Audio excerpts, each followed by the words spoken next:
Skye here. Don't mind me, I'm just taking out the trash, as young folks say. Censorship. It's in everything from video games to books. It's like a plague. Everything's getting it. Even Florida. Censorship goes back to the ancient days of the world, like how churches way back when would ban any translations of the Bible that was not Latin. That has as much credibility as Call of Duty saying they're taking a break in 2023. How about we talk about censorship in video games? This is a video game channel after all. The dumbest example of censorship in video games, to me, has to be the Just Dance series. With Just Dance being music games, there will tend to eventually be the words f***ing in the song. But the dumbest example, by far, of censorship in these games has to be in the song I Kissed a Girl by Katy Perry. In the song, there's the line, "The taste of red cherry chapstick." Now, how did they possibly censor this line? By censoring cherry, of course! Thank God! Can't possibly have the kids knowing fruit exists. But by far the most infamous example of censorship in video games has to be Mortal Kombat 1. Not that Mortal Kombat, unless you count releasing a bad port censorship. I'm talking about the first Mortal Kombat, released in 1992. Mortal Kombat was a game for the Sega Genesis and SNES. Now, the game on Genesis had the works: blood, violence, brutal fatalities.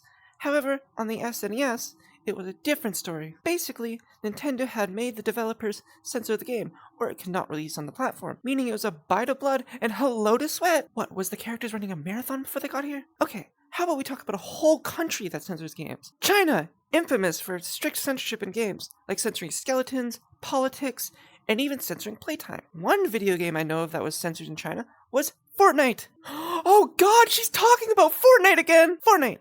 A game released in 2017 by the developer Epic Games. You might know them as the company that made that mediocre game launcher on Windows. Originally, Fortnite was a horde-based tower defense game, but after seeing the popularity of the Battle Royale genre, Epic Games decided to make one themselves. And that's how the biggest video game in the world was created. But there was one problem. They hadn't cracked into the Chinese market yet. So on January 10th, 2018, Fortnite China Edition was released, and published by Tencent. This version had many differences, and censorship stuff. Like removing the skull from Crackshot. I'm sorry for what they did to you, friend. Another thing that was different is that if you were doing good in a game, a notification would pop up asking you to leave the game. Doing so would grant you with one of those fancy victory royales. They did this in China as there's a strict time limit to how long minors can play. 90 minutes on weekdays. That's like 1.5 Valorant matches, and 3 hours on weekends. There was also not any online purchases in this version. So how did the Chinese players get their hands on the sweet nectar of V-Bucks? By just playing the game.